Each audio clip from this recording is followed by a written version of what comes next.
Hi, I've been posting on Reddit lately, and I ran across this Awaken TV thing, so I thought I'd post a video.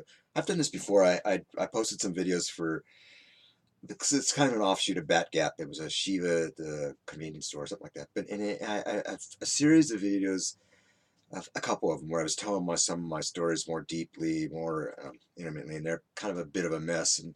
But they're there if you really want to hear more of my stories, more about them from me telling him more firsthand, then you're welcome to go look at those. And I was going to talk about those, but I was just going to record something really quick because you got a 15-minute thing here. And I thought, well, what the hell? I'll just put something on here and tell you what I think is going on right now because I see things completely different than what most people do. And I'm not a Christian, but Jesus is my main teacher.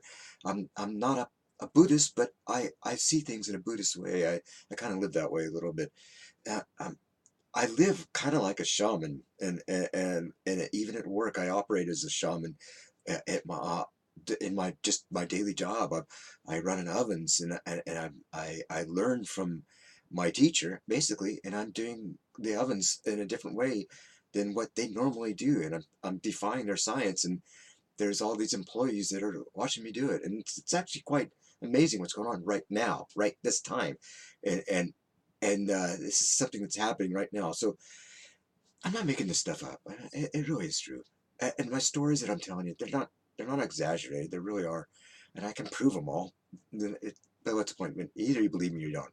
So anyway, I was going to tell you what I believe is going on because at this point, you're either going to think I'm crazy, or you're going to think I'm the devil. So or you're going to believe me, or you're going to learn something from me, and I don't really care. But I think I have keys that can help everybody out, and a lot of these keys, yeah, they're not going to fit into your perspective and your world vision as it is right now because this is a shift change for everybody. Uh, Even for me, it's a shift change for me, but not as much so for me as it is for you, because for the Christians, Jesus isn't coming back the way you thought he was, and your salvation plan is bullshit. That was never that was in a, that just all it was a lie. And Revelations, the book of Revelation, I keep misquoting it, but anyway, Revelation is opening up to me like a comic book. I understand it now. I understand what it's saying, and it's predicting the end of religions, not the fulfillment in some respects, but it's really the end of religions, the end of Christianity, because we're not going to need it anymore. And the reason why is, oh, I'll tell you. But this doesn't fit into anybody's box. The, everybody that says we're all God and we're all just all connected. So you know what? You're right. We're connected to the source as I see it. Okay, this is the way I'm going to explain it to you. You have a divine thread that's running to your right side, and yes, you can crawl up to that thing, and you can even sit next to it in meditation and feel that peace, and you can get these physical effects like kundalini and stuff if you fuck around. I think you can tap into this energy. It really is. It's everywhere around us. I feel it all the time, and I see it in the plants. And my philosophy is very somewhat Buddhist in respects of that I commune with. I don't commune with plants, but they respond to my touch. I talk to them, and there is a sensitivity there that a gardener knows, but you wouldn't, and if you don't work with plants. And so I'm learning that. I'm kind of learning that from my daughter. Actually, she was the one that's turned me on to that, and I've become more sensitive to plants. But there's that. There's a Buddhist way of outlooking things, of looking at the things, and I think that's a good thing with meditation and everything, and the way that you practice that. And I think it's a really good. It's not my practice, but it's a really good practice. So don't get me that I'm down on that stuff. I am, but I'm but not. I don't think it can take you where you need to go completely. I think people that are into that are like you're in a maze puzzle, and you've found a comfortable place to sit and rest, and that's okay. That's a good place to be, and you're sitting by that. You basically, I compare it to like a pilot light. You're just sitting next to your pilot light. So that pilot light is that divine thread that's going to your right side. So anyway, but at the same time, duality is. I believe in duality, and I can't live in this a non-dual universe. Matter of fact, it's not even in my consciousness. I have a dual consciousness, and it's not going to ever be a non-dual consciousness, because it's a relationship, and divine for me is a relationship, and that's why I'm saying that religions won't be necessary, because it will be a relationship, not a set of beliefs or rituals. A relationship that's defined really by you, and not by me, or you can't even come my way. So I'm not even going to give you steps to. I can't even give you like a little pattern thing or a chant or anything like that. I don't have one, and that's why I keep telling people on Reddit, well, here's my advice: go out and kick off your shoes and just wait. And that's how it works for me. But it's not the same for me as it is for you. And part of my waking up is to know that, or to feel like that I'm a little bit different. I'm a little bit off the radar, a little bit off the map, and everything is just pointing to that. And I can't really deny that anymore. I mean, even my natal chart's like just ridiculous, and but my spiritual life for my entire life has been off the charts, and it's not a made up story or anything. These incidences, the escape from the prison I talk about, or the abuse from the mother, and how I've dealt with all those things, and the ayahuasca stuff, and the mushroom stuff, those are all parts of a whole, of a picture of a whole. And if you look at all those pictures of a whole, you get a picture of what the divine looks like to me.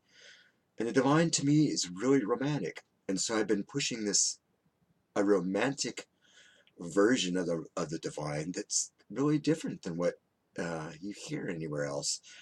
And I can't help that. I'm telling you my experiences, and I'm not alone in my telling my experiences, because I have to admit that, okay, you got me. I kind of have a bit of a messiah complex, because I do feel special for sure. And but can you blame me? Because if all of these things happen to you, wouldn't you start to feel you're a little special?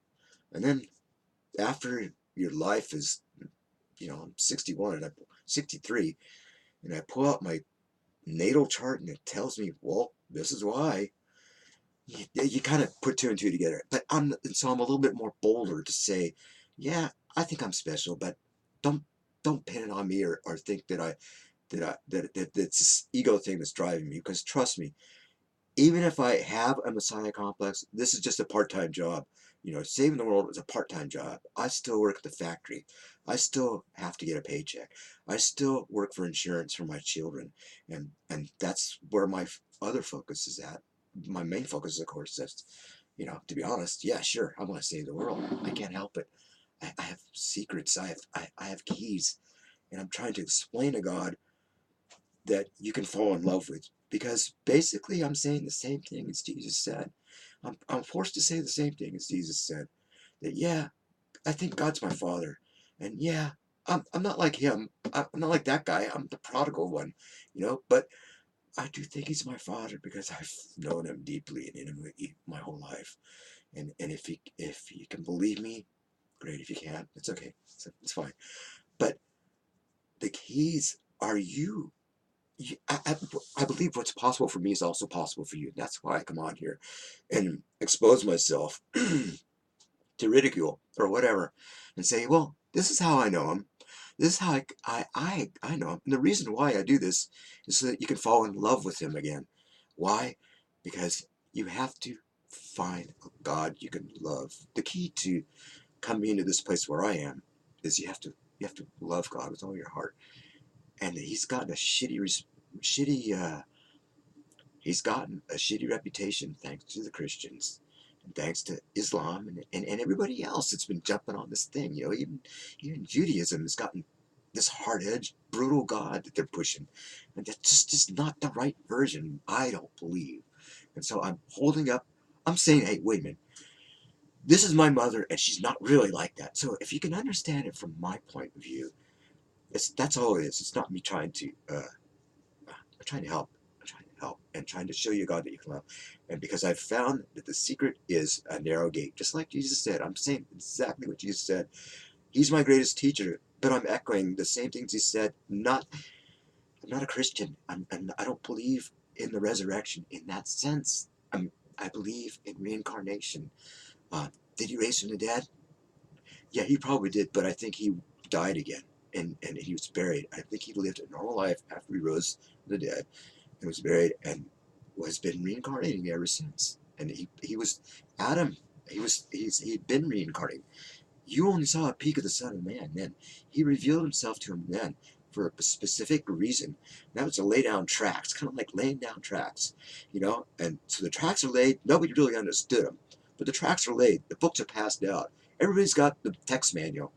Now it's time to teach what those things actually mean. Those parables are powerful, and they're prophecies as well. And the Revelation is coming open like a comic book. And there's keys in the book of Revelation that will lead you into a deep, deep relationship with the divine. They teach you how to, well, here's one secret. The elders that throw down the crowns, those crowns are like ego. Basically, you're going to have to throw down your ego. And these myths that the Jewish people have been carrying, the reason why they've been carrying them is they hold the keys to us going back into that garden, back into the divine relationship. And what kicked us out of that garden was basically our egos, our pride. And that's what's kept us from going back into the garden. That's what keeps us from going back into the garden right now is our egos. And we need to strip down naked and be known for who we are. We can't worship ourselves, our own image. And so this whole thing with Revelations comes down to, well, it's it's so perfect. Book of Revelations is our guidebook. It's our roadmap into the age of Aquarius. Why? Because we're going to destroy religions. Why? Because we're going to know God ourselves. Why? Because the Jewish prophets prophesied it all along. And right now, this awakening thing is your bones are becoming alive. You're becoming awakened. You're waking up to who you are, who you've actually been your whole lives. You've been growing up within your own cultures, and you've all been evolving within those cultures for as long as those cultures have been survived. Some cultures had to be eliminated, like the cannibals and things like that. Those were dead end cultures. They had to be eliminated. You couldn't grow there. Those were the ones that had to be wiped out, and there was a reason for it. The birth of Adam wasn't the beginning of creation. It was the beginning of human consciousness. No, it wasn't the beginning of life. Adam intermingled with everybody else, and so human consciousness spread out and has been. We have basically human consciousness is what has evolved and what has reproduced. Not humans, not these bodies, but human consciousness is what evolves and what gets multiplied. It's shot out like a shotgun, and you've been shot out like a shotgun over and over again. And some of the times you've been shot out on good ground, some of them on bad ground, on rocky ground. But that's how your lives have been going. You've been planted. You've been like a plant in a garden, and you've been nurtured in a garden, and the whole thing is about your ego. So what we're going to do is we're going to drop our egos and replace it with love, for the divine. And the way you replace it with love with the divine is to see God how He is. So that's where I come in.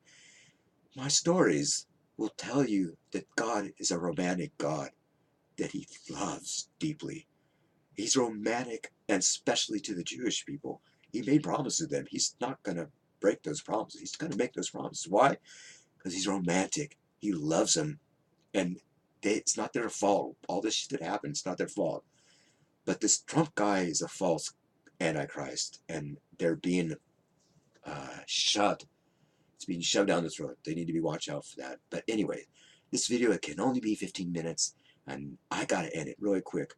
But my whole purpose was just to get this out, let you see what I look like, let you get a gist of what I'm saying, because I know where we're headed, and we need to go there, but we need to humble ourselves and admit that maybe some things may not be the way we thought they were going to be. And is there a judgment coming? Yeah, that's right. I'm fucking pissed off at the people that have been oppressing you, and it's going to stop. It's going to stop. Believe me, judgment is coming. I'm out.